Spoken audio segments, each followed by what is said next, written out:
And there you are. Good morning, beloveds. All right, it is June 10th. Our title is I Am a Perfect Being. Our first quote is all things are made by him, and without him was not anything made that was made.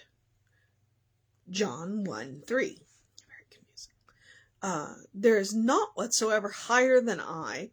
All this is threaded on me as rows of pearls on a string. And that is the Bhagavad Gita, which means this is an Ernest Holmes. All things are threaded on the divine, like rows of pearls on the string. Spiritual intuition tells us that beauty is at the root of everything. Ugliness is its suppositional opposite. We must sense not the opposite, but the reality. It is this divine presence which we are to recognize through everything. For every apparent opposite, we are to supply a realization of the truth about that opposite. It is this way we supply a spiritual sense that is transcendent of the form, which is the material sense, which the material sense has created. In this way, we can look at, in and through a difficulty or a difficult situation, until we perceive the truth at the very center of its being. Thus, a false appearance is transmuted into an angel of light, for there is naught besides spirit.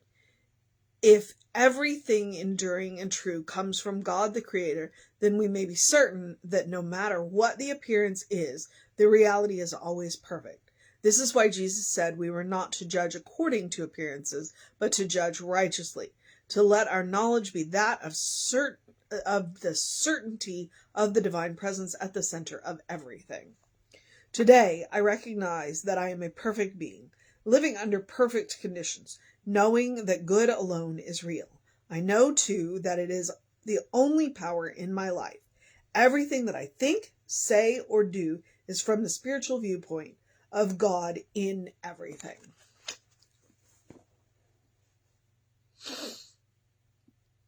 You know, this is one of those that you just kind of want to go away and think about. It's also one where we have to talk about the idea of perfect. When you look perfect up in the dictionary, it means whole. It means complete. It does not mean flawless. I had a real issue with the word perfect, and the change in definition made a huge difference for me. And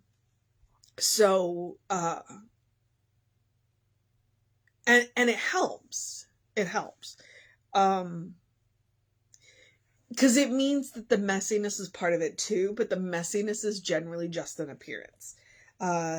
We have this nasty little thing called free will, and it means that we can make a mess of what we have been given.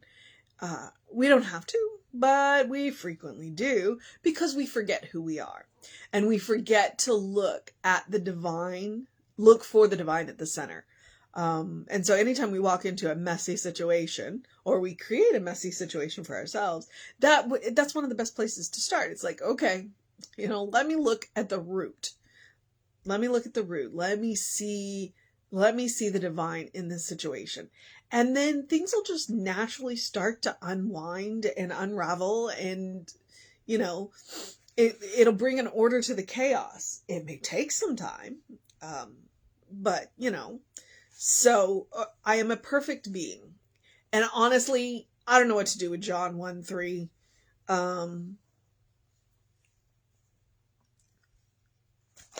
All things were made by spirit, and without spirit was not anything made that was made. I don't know.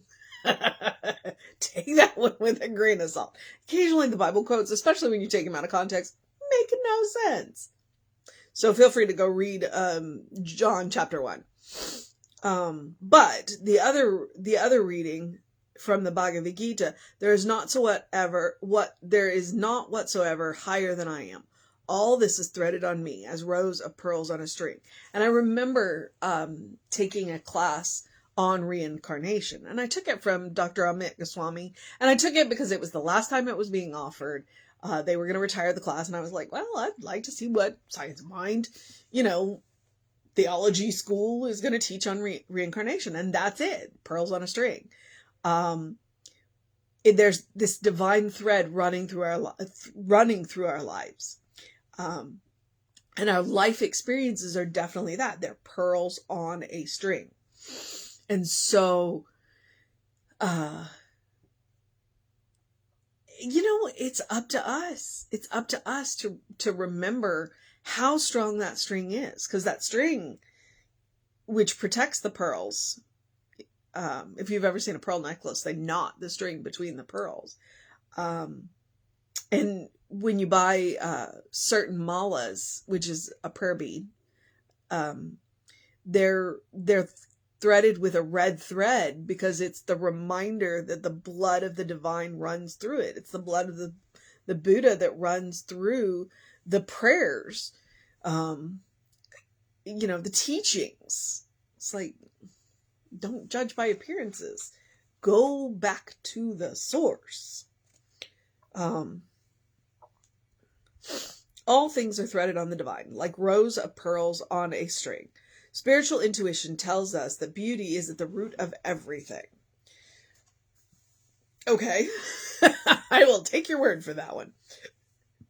Ugliness is its suppositional opposite. We must sense not the opposite, but the reality.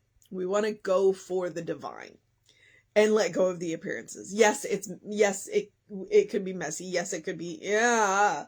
And so, but let's look for the divine at the center, at the root, including our own root. It is this divine presence which we are to recognize through everything. And that is the point of spiritual practice. It's to consciously unite with the divine presence so that we recognize it absolutely everywhere.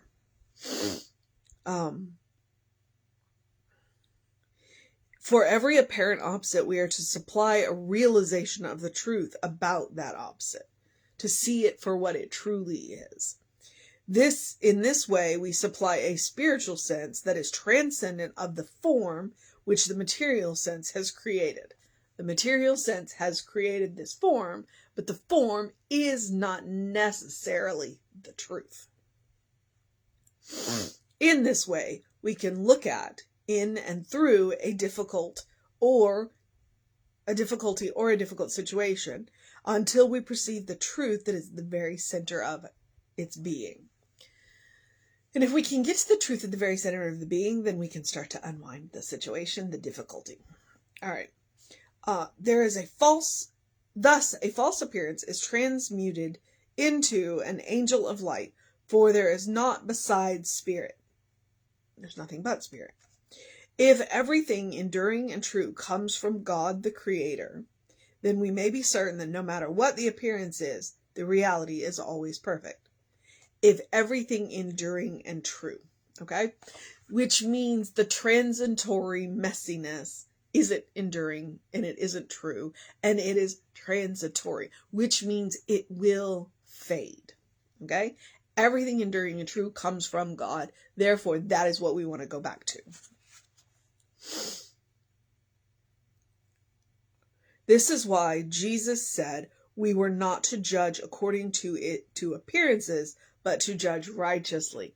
To remember when we get all judgy, because it happens, I get it. When we get all judgy, we go back to the center, which is divine. That person that we want to judge is a beloved child of God. It is not our right to judge the choices that they are making, unless they are harming themselves and harming others. And then we're not judging them, but we want to say, hey, yeah, that may not be the best idea. Let our knowledge be of the certainty of the divine presence at the center of everything. The greatest gift that we can give each other is to see, when we look at each other's eye, is to see the divine looking back at us, no matter what is going on. All right.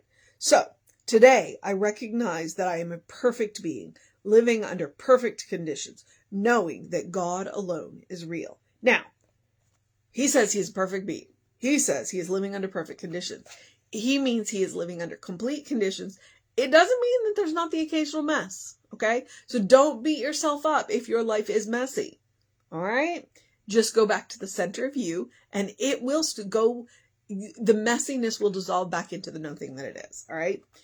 Remember that you are a complete being.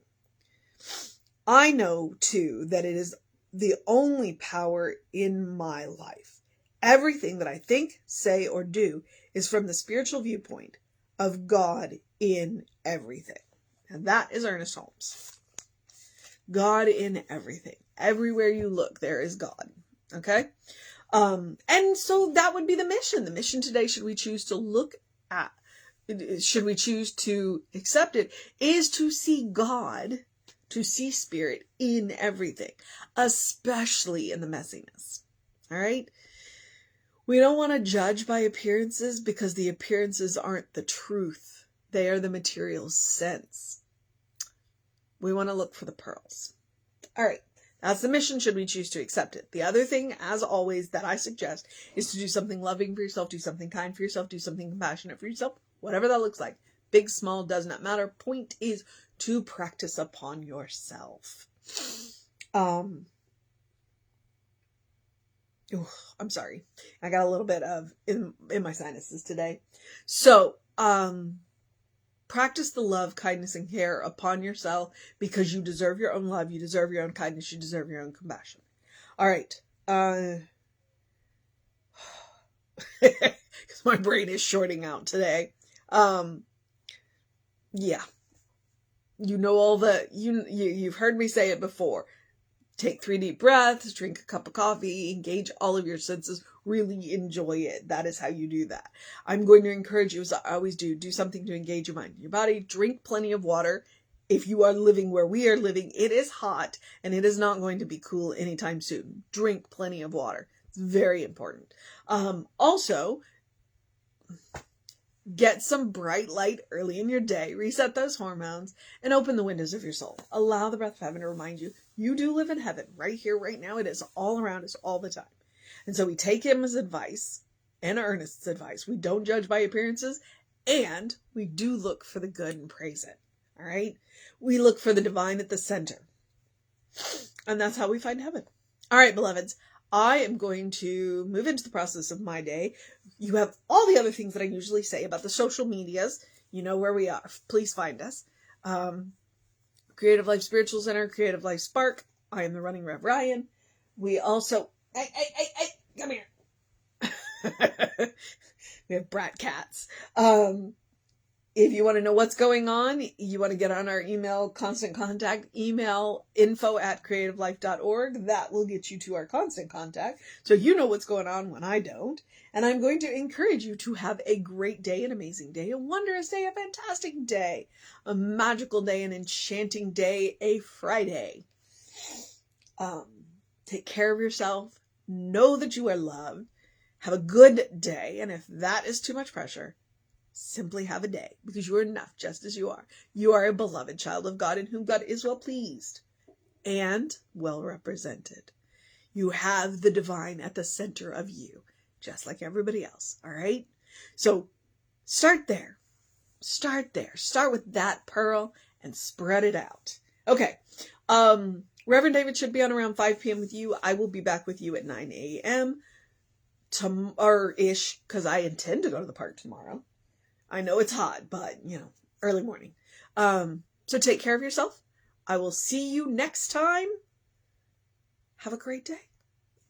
I'm just having, blonde moment. All right, beloveds.